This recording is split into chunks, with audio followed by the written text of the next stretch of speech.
안녕하세요. 늦은 새벽, 오늘따라 유난히 센치해지는 그러한 밤입니다. 다들 바쁘고 힘들게 살아오신 인생이고, 힘들고 어려웠던 시절도 많으셨겠지만, 모두들 가볍게 풀어내시는 모습을 보며, 저 역시 과거의 일을 가볍게 풀어보려 합니다. 저는 상고를 나와 20살에 곧바로 회사에 들어갔습니다. 대학에 갈 형편이 되지 않았기에 당시에는 바로 돈을 벌 수 있음에 감사했죠. 저는 한 중소기업의 사무직으로 일을 시작했는데 말이 좋아 사무직이지. 고등학교를 간신히 졸업한 저는 대졸들의 노예였습니다. 하지만 이러한 비참한 상황에도 봄은 오는지 처음 겪는 경험이었습니다. 꽃, 아니 공기와도 같은 사람이었는데 예쁘다를 넘어서 없으면 죽을 것 같은 평생을 함께할 반려자를 만나게 되었고 결국 그녀와 평생을 함께하고 있으니 그깟 노예 일이 중요한가요? 매일이 행복이지. 당시에 저는 제법 일머리가 좋았고 스스로 자신도 있었어서 주변의 인정도 받았죠. 하지만 능력이 있어도 갓 졸업한 사회초년생 그저 온갖 부서를 다니며 잡일을 했습니다. 당시 안 다녀본 부서가 없을 정도로 불려다니며 그저 여러 팀장들이 부려먹기 쉬운 회사에서 제일 아래의 위치였습니다. 하지만 돈을 벌어야 되니까 하루하루 일을 갈아가며 혹은 그녀와 함께하며 그렇게 버티며 모으니 돈도 제법 쌓이게 되었죠. 세 개의 적금을 운용하며 계획한 날짜에 이르게 되면 거의 1억이 제 수중으로 들어올 수 있었고 결혼 계획도 차질이 없었어요. 당시에 1억이라면 정말 큰 돈이지만 다시는 사람을 믿지 않겠노라 다짐하게 된 사건이 여기서 터졌습니다. 초등학교부터 중학교, 고등학교까지 학창시절 전부를 함께한 친구가 있었는데 편의상 영식이라고 부를게요. 직장 생활로 바빠 연락이 안 되던 와중에 저에게 연락이 왔습니다. 오랜만이니 술이나 한잔 하자는 연락이었죠. 몇 년 만에 보는 고향의 친구와의 약속이다 보니 설레고 반갑고 너무나 즐거웠습니다. 하지만 첫 만남부터 표정이 어둡길래 저는 의아했지만 일 때문에 힘든갑다 싶었고 그렇게 몇 차례 술잔이 오간 뒤에 분위기를 잡기 시작하고 얘기를 꺼냈습니다. 갑자기 영식이는 사업 얘기를 하기 시작하더군요. 자신이 정말 좋은 사업 아이디어가 있는데 자금이 부족해서 못한다는 겁니다. 돈만 있으면 당장 돈방석에 앉을 그러한 획기적인 아이디어라면서 한탄을 하길래 아무런 의심 없이 그저 위로해 주었습니다. 기회는 나중에도 또 올 거라고 말이죠. 제 말을 듣는 둥 마는 둥 하더니 본론을 꺼내더군요. 결국에는 자신에게 투자하라 이거였습니다. 지금에서야 냉정한 판단이 가능하지만 24살이었던 저는 너무나 어린 나이여서 정상적인 사고가 조금은 어려웠죠. 친구가 말하는 돈방석 사업의 메커니즘은 정말 돈만 있다면 부자가 될 수 있다는 말에 저도 망상에 빠졌습니다. 너무 멍청했죠. 또 사람을 너무 잘 믿는 바보 같았죠. 아무튼 그렇게 적금을 하나 깨고 1,000만 원이 넘는 금액을 우선 투자했는데 당시에는 아직 남은 적금이 있으니 괜찮겠다고 생각했습니다. 하지만 며칠 뒤에 그 친구가 또 연락이 와서 사업을 진행하면서 돈이 더 필요하다고 했고 저는 무언가에 홀린 듯 다른 적금을 깨고 있었죠. 저는 아직도 그 선택에 피눈물이 납니다. 하지만 결국 크게 성장하지 못하고 사업은 파산되었고 그 친구와는 연락도 만남도 불가능한 채 저의 몇 천만 원의 돈이 공중으로 분해되었답니다.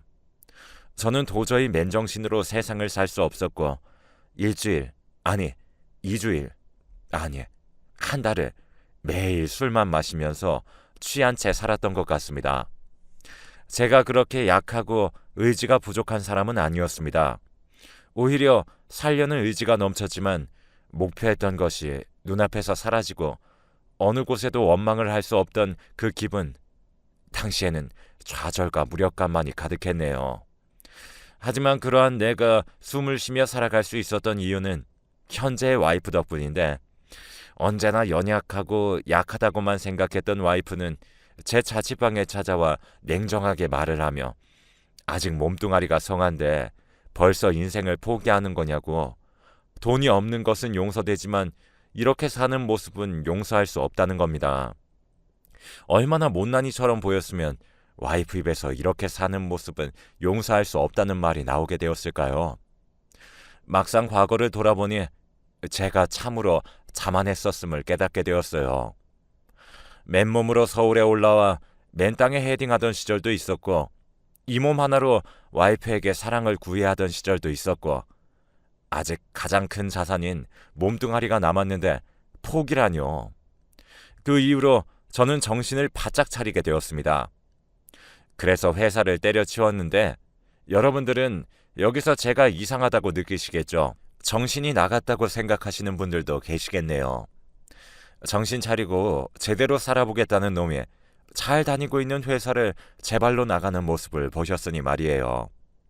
하지만 회사를 계속 다녔을 경우에 미래를 생각하면 너무나 어두운 미래가 보였는데 어떻게 40 후반에서 50 초반까지 일을 할 수 있을까요? 40 중후반만 되어도 매일이 살얼음판 같을 그곳에서 버틸 수나 있을까요? 매년 20대의 청년들이 저마다의 고학력과 여러 자격증을 가지고 밑에서 치고 올라옵니다.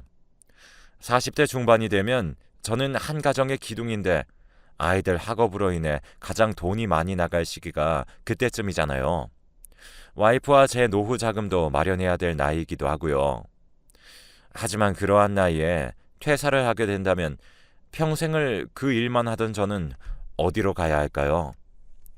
저를 받아주기는 할까요? 그래서 와이프와 정말 오래 고민하고 결국 결론을 내렸습니다.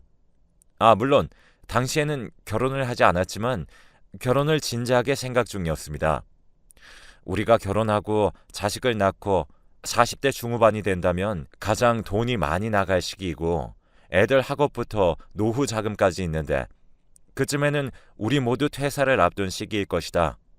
이 말을 들은 와이프 역시 조용히 고개를 끄덕였고 언제나 그 어떠한 순간에라도 제 말에 귀를 기울여주고 존중해주는 와이프이기에 할 수 있던 말인지도 모르겠어요. 사업을 하자라는 제 말에 와이프는 크게 동요를 하지도 않았는데 아마 이 말이 나올 것을 예측했던 것인지 아내는 저에게 나는 당신 믿어. 또 당신의 능력을 믿고 그게 당신을 사랑하게 된 이유고 내 평생을 맡길 수 있겠다라고 생각하게 된 이유야. 라고 하는 겁니다. 저는 눈에서 눈물이 펑펑 흐르기 시작하더라고요. 이 이야기를 꺼내기까지 온갖 생각을 했고 솔직히 헤어지자는 말을 들을 각오까지 하고 그렇게 어렵게 전한 말이었는데 너무나 따뜻하고 행복한 대답을 들어버렸죠. 저는 그때 미래의 아이들 역시 소중하지만 역시 내 인생은 이 여자를 위해 평생을 바치겠노라 결심했습니다. 그날 밤의 대화를 끝으로 저희는 퇴사를 준비했고 새로운 사업인 저희들이 준비한 일은 식당이었습니다. 순댓국집이었는데 동네에 흔한 해장국집이라고 생각하시면 이해가 쉬우실 것 같네요. 하지만 음식 맛에는 자신이 있었습니다. 동네마다 여러 개 있는 흔한 음식집이었지만 맛으로 승부하여 월에 500 정도 수익 낼 자신이 있었거든요.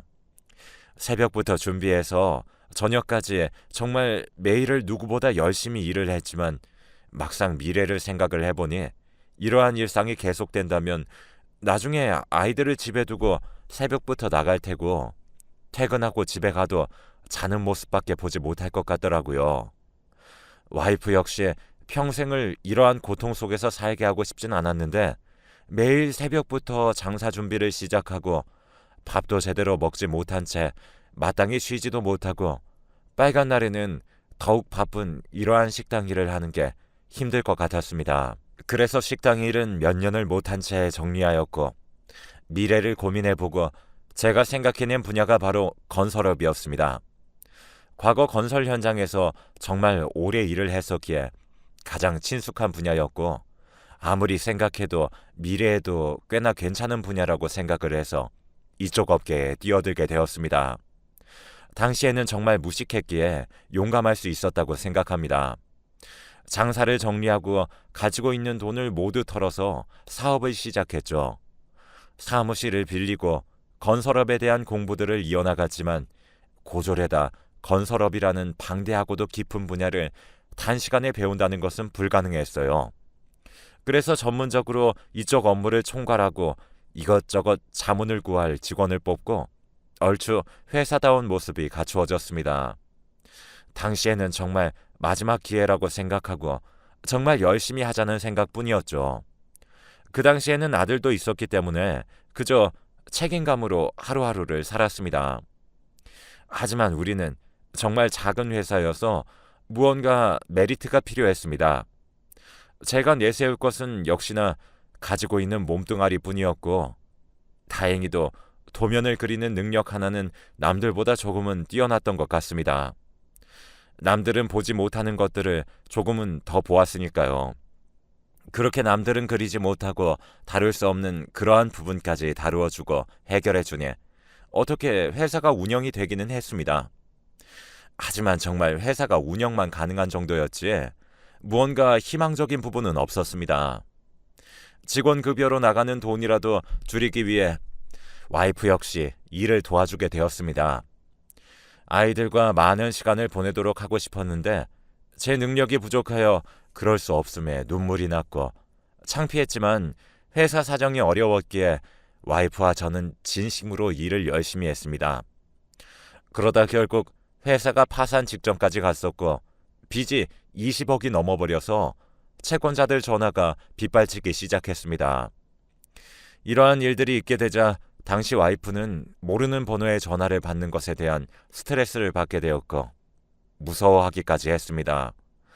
문만 두드려도 경기를 일으켰고 길을 걷다가도 언제 어디선가 빚쟁이들을 만날까 노심초사하였는데 물론 와이프는 말로는 괜찮다고 늘 저를 다독였습니다. 누가 봐도 괜찮지 않아 보였지만 그 상황을 해결할 능력이 없었기에 마음이 너무나 아팠네요. 왜 나 같은 남자를 만나서 이러한 불행을 겪는 것인지 자괴감에 빠지기도 했고요. 하지만 과거처럼 술로 인생을 낭비하진 않았어요. 저는 한 가정의 가장이자 아빠이자 남편인데 이 사실 하나가 저라는 사람을 바꾸었습니다.